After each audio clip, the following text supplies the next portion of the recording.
Hi, I'm Tim Burt from TimBurtMedia.com with a special webisode on implied trust.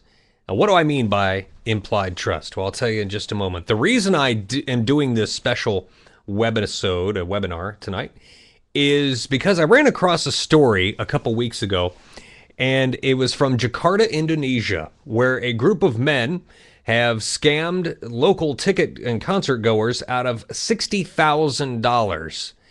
How did they do this? It's really quite brilliant. It's unethical as hell, but it's really quite brilliant. They promoted that the band Motley Crue was going to be performing in Jakarta, Indonesia. I would imagine Indonesia is not a real popular stop on a lot of tours. So you can imagine the locals' excitement when they announced this show. Of course, people were buying tickets left and right to the tune of 60 grand. Motley Crue gets word of this and says, no, we're not coming to Indonesia. In fact, they put out something on their official site that said that they're not going to play there.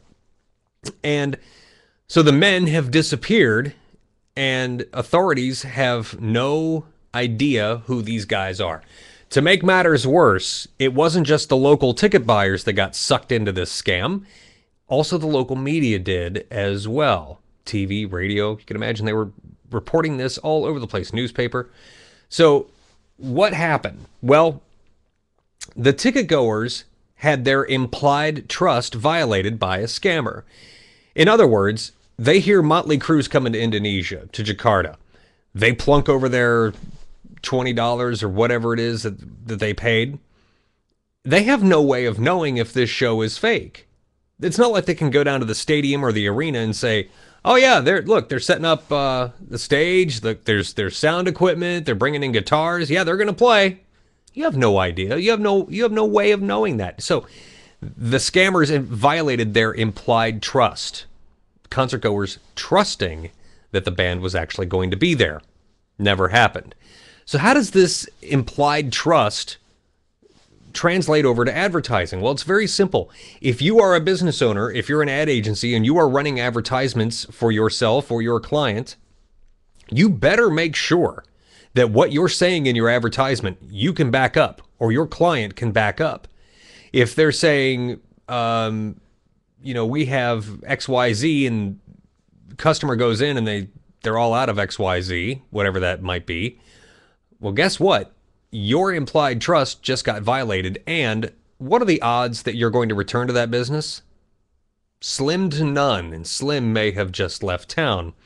So not only that, let's say, think about the last time that you went into some place and you had a bad experience. You've heard maybe great things about a place, whatever business it might be, and you've heard, oh, the people there are so nice, and then you end up dealing with some guy who is rude and stupid. So if your advertisement is saying, hey, our friendly, knowledgeable staff will be glad to help you, well, you end up getting stuck with somebody who's rude and stupid, so they might as well just say you're rude and stupid staff. So implied trust, it's very key, and hardly anybody talks about it.